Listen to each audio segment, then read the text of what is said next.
Bapak Ibu, sebelum kita membaca Alkitab, mari kita satu di dalam doa. Kami bersyukur di hadapan Tuhan, di tengah-tengah situasi yang kami alami, Tuhan memberi kesempatan untuk beribadah di rumah masing-masing. Saat ini kami akan mendengarkan kebenaran firman Tuhan. Pakailah hamba-Mu yang berdosa ini Tuhan, sembunyikan jauh dari belakang salib Tuhan, supaya hamba-Mu bisa memberitakan kebenaran firman, agar kami semua dididik, ditegur, dibimbing oleh kebenaran Allah itu sendiri. Terpujilah nama-Mu, di dalam Kristus Yesus kami berdoa. Amin. Selamat pagi Bapak Ibu, mari kita buka Alkitab dari Petrus 1 Petrus 1 ayat 3 sampai ayat yang ke-6. 1 Petrus 1 ayat 3 sampai ayat yang ke-6. Lembaga Alkitab Indonesia memberi judul Pengharapan Iman dan Kasih.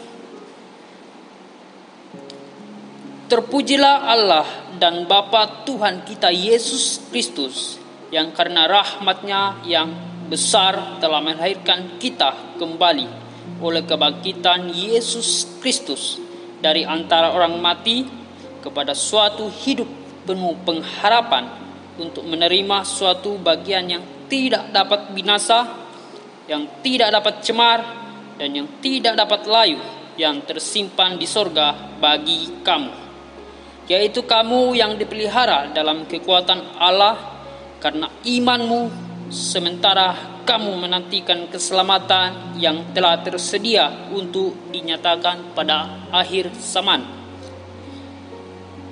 Pada akhir.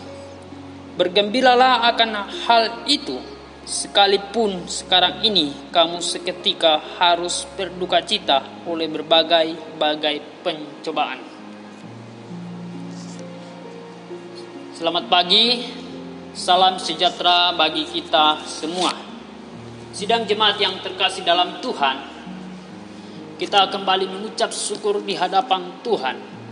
Di tengah-tengah situasi yang kita alami saat ini, Tuhan memberi kesempatan bagi kita sekalian untuk beribadah, baik di rumah masing-masing.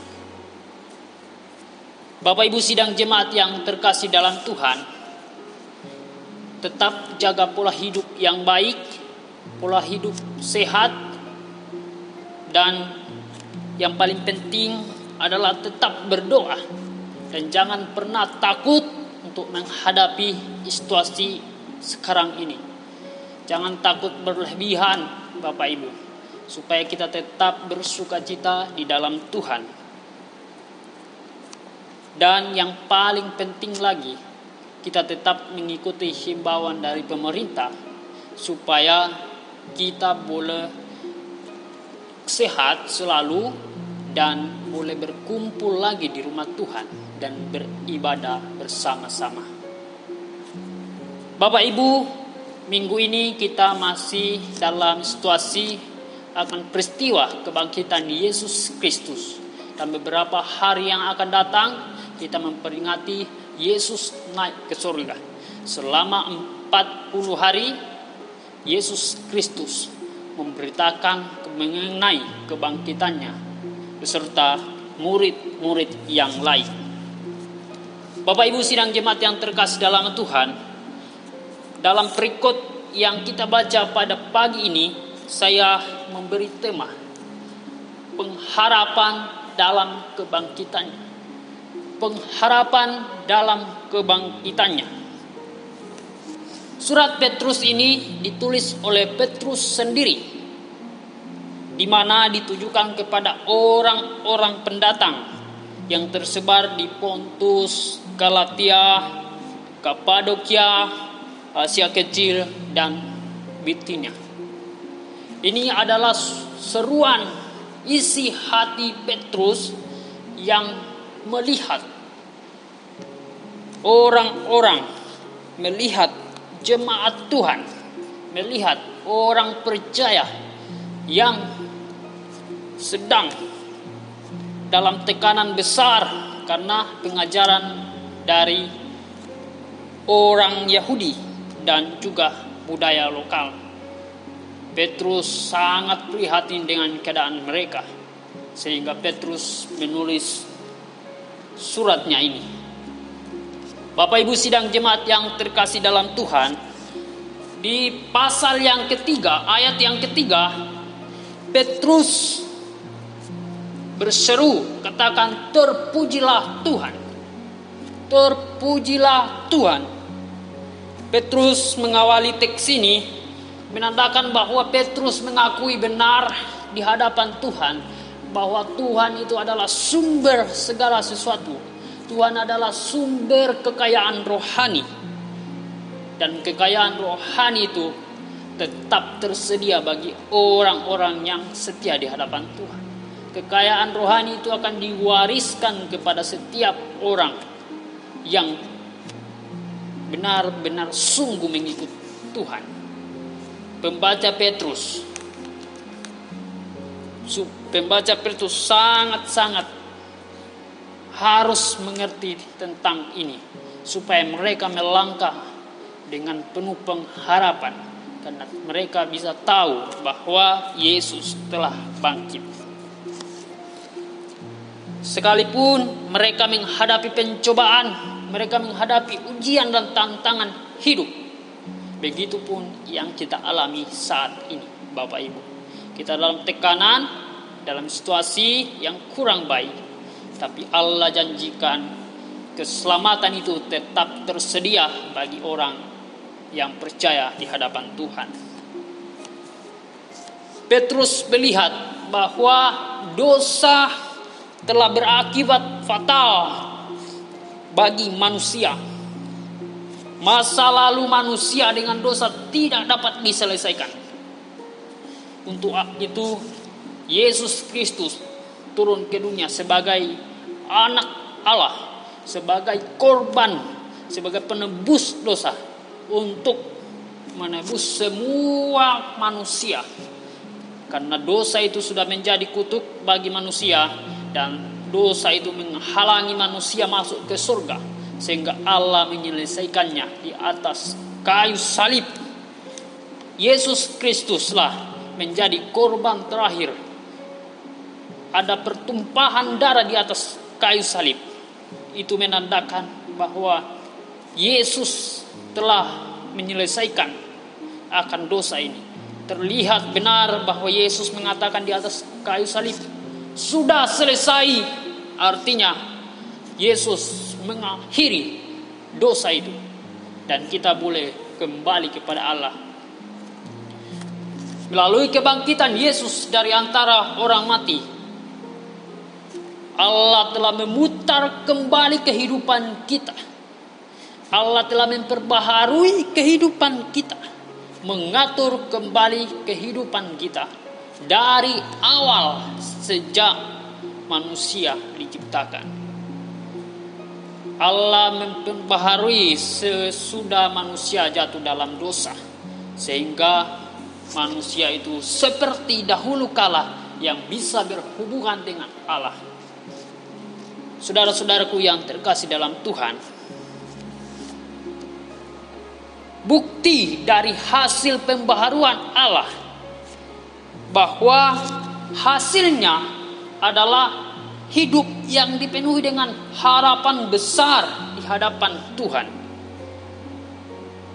yang tidak sama dengan kehidupan manusia sejak jatuh dalam dosa. Bapak Ibu sidang jemaat yang terkasih dalam Tuhan, di dalam surat Petrus 1 ini, Petrus menulis 6 kali kata hidup. Kenapa Petrus menulis 6 kali? Petrus melihat bahwa ini benar-benar hidup, bukan untuk hidup makan,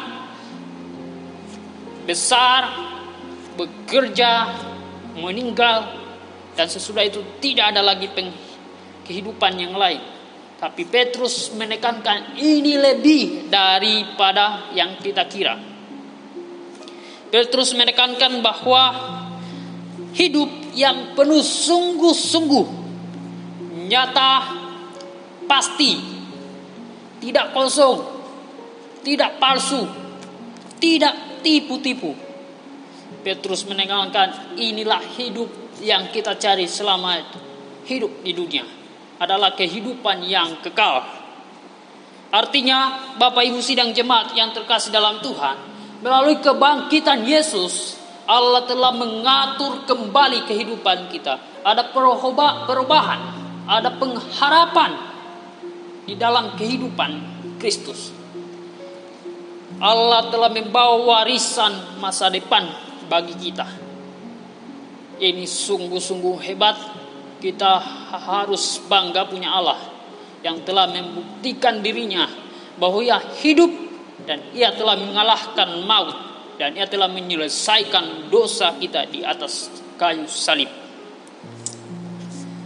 Bapak Ibu sidang jemaat yang terkasih dalam Tuhan, sekarang kita sudah menerima suatu bagian yang tidak dapat binasa, yang bersifat kekal setelah Yesus bangkit dari antara orang mati.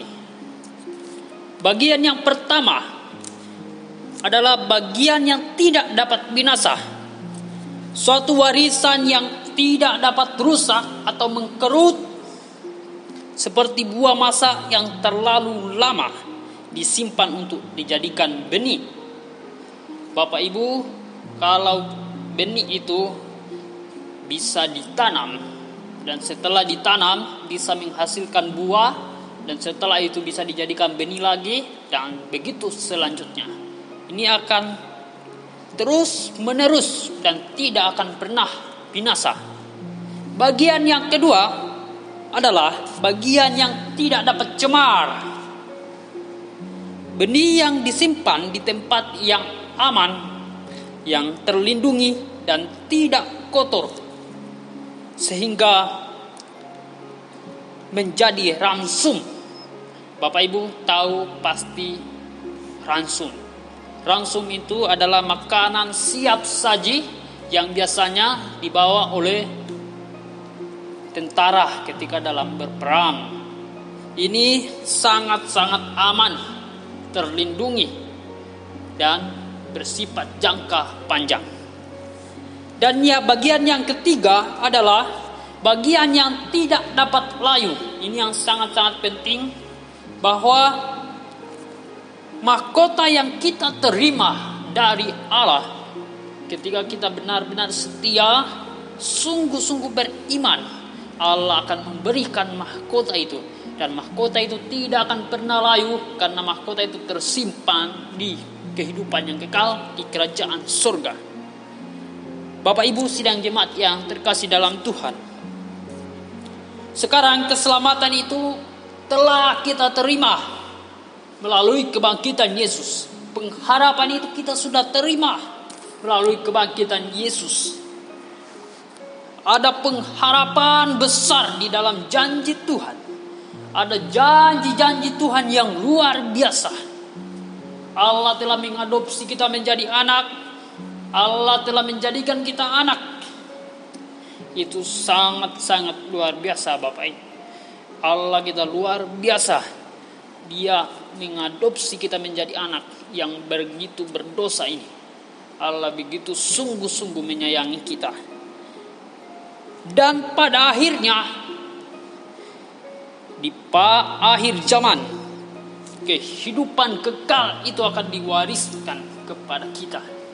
Warisan itu akan diberikan kepada setiap kita yang sungguh-sungguh bertahan dalam imannya, kesetiaan di hadapan Tuhan, dan tetap memberitakan mengenai kebenaran Tuhan. Sekarang kita dipelihara dalam kekuatan Allah, dalam keselamatan, kepastian keselamatan. Bapak Ibu, kepastian keselamatan itu bukan soal nanti, tetapi juga pemeliharaan Allah yang sempurna pada masa kini. Sempurna di dalam sejarah kehidupan kita. Allah menjaga kita 24 jam. Itu merupakan keselamatan yang begitu sempurna. Pemeliharaan Allah yang begitu sempurna di dalam kehidupan kita. Bapak Ibu sidang jemaat yang terkasih dalam Tuhan, kita perlu melihat di dalam surat Petrus menegaskan, memberi garis besar antara kegembiraan, sukacita, dan pencobaan. Petrus menekankan bahwa sukacita Kristen sama sekali tidak berpengaruh, tidak ada hubungannya dengan pencobaan yang kita alami. Problematika di dalam kehidupan kita sama sekali tidak ada hubungannya. Masalah persoalan apa yang kita hadapi hari ini pun tidak ada hubungannya. Engkau takut, Yesus pernah takut. Engkau pernah ditolak, Yesus pernah ditolak. Engkau pernah diadili dengan tidak adil, Yesus pernah diadili dengan tidak adil. Engkau pernah mengalami pencobaan, Yesus pernah mengalami pencobaan. Ini semua sudah dilewati oleh Yesus. Ini membuktikan bahwa Dia juga merasakan apa yang kita rasakan, karena Dia adalah manusia sempurna yang bisa merasakan. Yesus menangis, kita pun juga menangis. Yesus lapar, kita juga lapar. Semua sudah dilewati Yesus Kristus. Allah benar-benar mengerti umatnya. Allah benar-benar mengerti manusia. Allah benar-benar mengerti kebutuhan manusia. Untuk itu Allah Yesus Kristus diutus ke dunia untuk menyelamatkan manusia. Sekarang menjadi pertanyaan besarnya Bapak Ibu. Kalau misalnya Yesus Kristus tidak diutus ke dunia, apakah Allah tetap mengerti kita? Ya, Allah tetap mengerti kita. Tapi untuk membuktikan kepada kita yang berdosa ini, Allah harus turun, Yesus Kristus diutus, supaya kita tahu Allah benar-benar mengerti kita. Karena tidak ada seorang pun yang mengerti pikiran Allah. Tidak ada seorang pun yang bisa melampaui pikiran Allah. Jika di antara kita semua umat manusia ada seorang yang bisa mengerti pikiran Allah, berarti dia bukan Allah. Tapi karena Dia Allah, tidak ada seorang pun yang bisa mengerti pikirannya, karena Dia kekal. Bapak Ibu yang kekasih dalam Tuhan, Allah melihat dunia, Allah melihat problematika yang kita alami, Allah melihat Indonesia, Allah melihat negeri-negeri dalam persoalan dan tekanan. Semua diketahui oleh Allah. Tapi jangan jadikan alasan, ingat, jangan jadikan alasan pencobaan, problematika yang kita alami, kita jadikan alasan saya tidak dapat beribadah, saya kehilangan iman saya lemah, saya tidak punya harapan lagi. Allah telah bangkit, Yesus Kristus telah bangkit, yang membawa perubahan hidup, yang membawa warisan masa depan untuk kita. Artinya Yesus telah memperbaharui kehidupan kita. Kita harus bersukacita dan tetap berharap di hadapannya. Allah memperhatikan kehidupan kita. Allah tidak diam, Allah tidak tutup mata, Allah tidak berpangku tangan, tapi Allah turut bekerja di kehidupan kita. Bapak Ibu, saudara-saudaraku yang terkasih dalam Tuhan, sekarang ini yang sangat-sangat penting kita harus tahu. Setelah Yesus Kristus bangkit dari antara orang mati, apa yang harus kita lakukan? Kita tahu bahwa Dia setelah bangkit membuktikan dirinya bahwa Dia Allah yang patut dipuji. Apa yang harus kita lakukan? Apa yang kita perbuat? Apa tanggapan kita? Ini yang sangat-sangat penting. Di atas judul perikop ini, Bapak Ibu, dikatakan pengharapan, iman, dan kasih.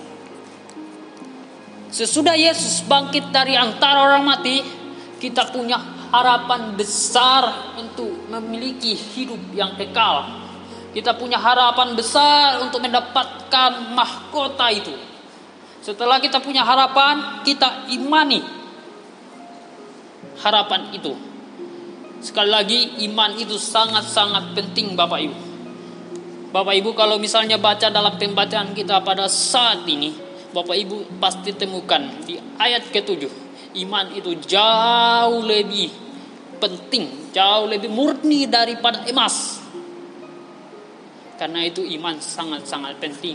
Saudara, jika saudara punya emas di rumah, punya koleksi emas yang begitu banyak, bergram-gram, berton-ton, tapi engkau tidak punya iman, kau sama sekali tidak ada gunanya. Karena emas yang kita punya itu semuanya bersifat sementara. Tapi mari kita coba yang bersifat kekal. Coba melihat sesuatu yang bersifat kekal. Itu yang kita cari selama di dunia ini. Kalaupun Bapak Ibu tidak punya emas, tidak punya apa-apa, tidak punya koleksi yang lebih baik daripada orang lain, tapi engkau punya iman, engkau tetap setia di hadapan Tuhan, engkau lebih kaya daripada yang punya. Bapak Ibu, saudara-saudaraku yang terkasih dalam Tuhan, setelah kita punya harapan, pengharapan kita imani itu. Setelah kita punya iman di hadapan Tuhan, tentunya pasti melahirkan yang namanya kasih, perbuatan baik. Saudara, jika saudara bisa melihat tingkah laku orang Kristen yang tidak melahirkan sebagai prinsip kekristenan, yang kelakuannya masih brutal, saudara bisa lihat sendiri apakah dia beriman apa tidak. Kita akan melihat dari hasil perbuatannya. Itu membuktikan apakah dia beriman sungguh-sungguh, atau dia datang ke gereja hanya untuk beribadah, mengikuti liturgi gereja, kegiatan gereja, tapi tidak tahu apa yang perlu dibenahi di dalam hidupnya. Tidak tahu siapa Allah, tidak tahu kebenaran itu apa. Bapak Ibu sidang jemaat yang terkasih dalam Tuhan, di tengah-tengah situasi yang kita alami pada saat ini, tentunya kita tidak tahu apa yang harus kita lakukan. Kita serba salah, keluar rumah salah, di rumah bosan dan sebagainya. Kita mengalami krisis ekonomi karena dampak dari virus corona ini. Saudara, jangan khawatir, jangan takut berlebihan. Tapi mari kita datang di hadapan Tuhan dengan sungguh-sungguh. Karena kita tidak tahu besok atau lusa. Kita tidak tahu hidup kita. Kita melihat banyak korban, saudara. Saya tidak menakut-nakuti saudara, tapi mari kita sungguh-sungguh datang di hadapan Tuhan selagi masih ada kesempatan, supaya kita memperbaiki hubungan dengan Tuhan di tengah-tengah situasi yang kita alami, supaya nanti kelak kita memiliki hidup yang kekal. Tetap bersukacita, saling tolong menolong melalui media yang kita punya, saling mendoakan. Tolong itu Bapak Ibu bukan hanya memberikan uang, bukan hanya memberikan materi, tetapi bagaimana kita saling mendoakan satu sama lain. Itu berupa pertolongan. Bapak Ibu sidang jemaat yang terkasih dalam Tuhan, saya harap Bapak Ibu tetap menjaga kesehatan dan tetap bersukacita. Karena mungkin setelah virus corona ini selesai, pasti kita akan tetap berjaga-jaga. Dan mungkin kita takut bertemu dengan saudara kita, tahu mungkin kita masih sensitif dengan keadaan. Kiranya Bapak Ibu tetap menjaga kesehatan dan kita kembangkan spiritualitas iman kita di hadapan Tuhan walaupun kita tidak pergi kemana-mana. Kiranya Bapak Ibu tetap semangat dalam melaksanakan kegiatan. Bapak Ibu, yang paling terakhir, mari kita buka Alkitab kita dari Roma 10 ayat 9. Roma 10 ayat 9. Firman Tuhan berkata, sebab jika engkau mengaku dengan mulut bahwa Yesus adalah Tuhan dan percaya dalam hatimu bahwa Allah telah membangkitkan dia dari antara orang mati, maka kamu akan diselamatkan. Bapak Ibu, perikop ini menandakan bahwa Yesus telah bangkit dari antara orang mati. Yesus Kristus telah mengalahkan maut, telah memutuskan tali itu dan telah membawa kunci kerajaan surga. Dan Yesus satu-satunya pintu untuk masuk surga, satu-satunya jalan menuju kehidupan yang kekal. Di luar Tuhan Yesus tidak ada kehidupan yang kekal. Ini yang sangat penting, saudara. Pertanyaannya, maukah saudara menerima Kristus? Maukah saudara mengakui Kristus sebagai juru selamat di tengah-tengah situasi ini? Kiranya Tuhan memberkati kita semua. Amin. Kita satu di dalam doa. Bapa di surga, kami mengucap syukur di hadapan Allah karena pertolongan-Mu dalam ibadah yang kami lakukan ini. Kiranya Tuhan yang memberkati firman-Mu agar kami menjadi pelaksana dari kebenaran itu sendiri. Dan kiranya Tuhan menuntun kami dalam perjalanan, dalam kegiatan kami, sehingga kami tetap bersukacita dan saling tolong menolong mengabarkan berita Injil Tuhan. Di dalam Kristus Yesus kami berdoa. Amin.